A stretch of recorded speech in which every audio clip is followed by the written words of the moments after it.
Okay, so I thought I'd do a chemistry meme review. This is inspired by my guy Andrew Dotson, who does the physics meme reviews, and I'm sure many other people do many other types of meme reviews. Also want to apologise for the state of this thing on my face. I haven't put any balm in it today, so it's going a bit everywhere. Anyway, I'm on the R chemistry meme subreddit, sorting by the top posts in the past year. So let's begin. So you've got titration time, and then we've got the pink, and then it goes purple. So this is I can't remember the indicator. I think it's like phenolphthalein or something, or I can't remember if it's the universal indicator. Anyway, this is like a hallmark of high school chemistry. You just do a titration, and you want the end point. So you're titrating. I can't. I think you do a base into an acid or whatever, and you put the indicator in whatever you have underneath the burette, so the acid, and you drop your base drop by drop, and you measure how much base you put in. And then what can happen is, if you put too much in, you want the indicator to look like this pink here, and then you go over one or two drops and it end up having too much base, and then your calculation is incorrect. High school chem experiments are very dangerous. Measuring the density of ethanol. I never actually did that in high school, but actually a lot of the experiments I did in high school, we never really used gloves or anything like that, let alone hazmat suits, which is interesting. Chemists are just many atoms that talk about atoms. True, anything in the universe is just a collection of many atoms, unless it's just an atom by itself. Oops, you added too much butter, sugar, flour, baking soda, egg. So that's again the titration. You've added too much base and it turns purple. When she's only into dz squared orbitals.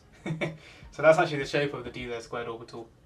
If you look at D block transition metal chemistry, you have to learn all the shapes and the names of the d orbitals, although I've forgotten them already. So me IRL, electron 3D 4s. So this is like when you have to fill in the when you're doing the electron configuration for something like copper, and although the 3D comes first, usually you fill in 4s. When you put the harmful chemicals in its designated container instead of pouring it out in the sink. So this is like in the first 2 years of a chemistry undergraduate degree. Usually you're in labs every week, and you'd be surprised how much learning has to go into just disposing of the chemicals. You've got like halogenated waste, non-halogenated waste, and then you also have to figure out what can go down the sink or not. And more time, a lot of it just goes down the sink, even though you're not meant to. So yeah, this is getting at when you actually dispose of something correctly for once. Me, the chemical my professor specifically told me not to smell. Yeah, don't go smelling chemicals that you shouldn't be smelling in the labs. The MSDS are there for a reason.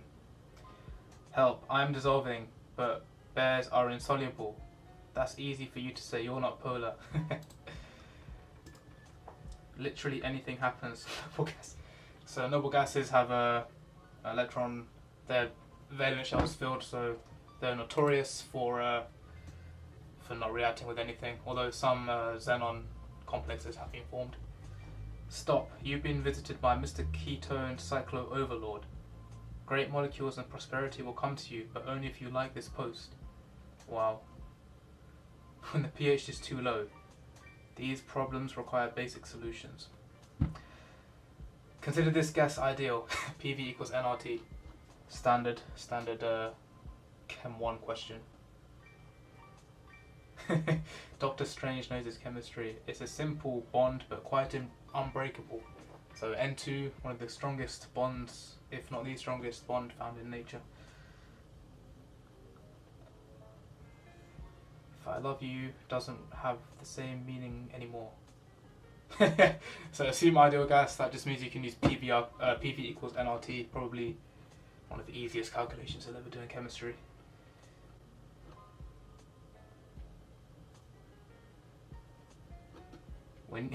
When you have significant data but no significant other, science has left me a sad and lonely man. be like that sometimes, it be like that. So I'm just going to sort them from just whatever's at the standard sorting for the chemistry subreddit. And this is the one that made me laugh a lot actually. I was just on it now, and this is kind of what triggered me to do this video. So freshmen, so I'm guessing probably undergraduates like first and second year, after shaking their separatory funnel, I think we just called them separation funnels, for 5 minutes without venting and then asking the teaching assistant if they did it right. So the amount of times that I've had these separating funnels explode, well not explode, but like basically it's a funnel, and it's shaped like a pear, and at the bottom you've got a tap which allows you to open it, and then obviously whatever's in there comes out, because what it does is when you've got something that's organic and aqueous in the same solution, you basically shake it and then the organic and aqueous layers separate, so you can get rid of one layer by opening the top and the bottom. But also to get the stuff in, there's a thing at the top. So what happens is you stop it at the top, and then when you shake it, either the reaction propagates and it heats up, which increases the pressure. So you've got a pressurized container basically, and sometimes it can either crack the glass or the stopper can burst out and your entire mixture will just flood out and it would be an entire disaster. But yeah, that's probably the number one source of undergraduate chemistry related disasters that I've come across anyway. We know yield is 6.2%. Yeah, so that's another one where if you're studying undergraduate chemistry, you better get used to very low yields. I don't think I've ever recorded a yield above, well, nothing respectable. I'm really bad at organic chemistry. Yeah, I think I'll leave it there. This is the first video I've done in a long time, in like 10 months. I'm not sure how it's going to turn out, but why not just post it, see what happens. So yeah, thank you for watching, and I'm hoping to do a vlog soon.